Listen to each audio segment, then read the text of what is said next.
கற்பு நிலை தவறாத காதற் பயிர் வளர்த்து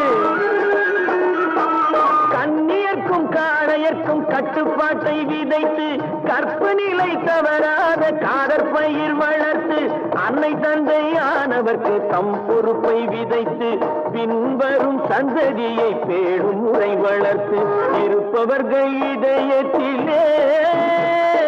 இரக்கமதை விதைக்கணும் இல்லாதார் வாழ்க்கையிலே இன்பப் பயிர் வளர்க்கணும் நல்ல நல்ல நிலம் பார்த்து நாமும் விதை விதைக்கணும் நாட்டு மக்கள் மனங்களிலே நாணயத்தை வளர்க்கணும்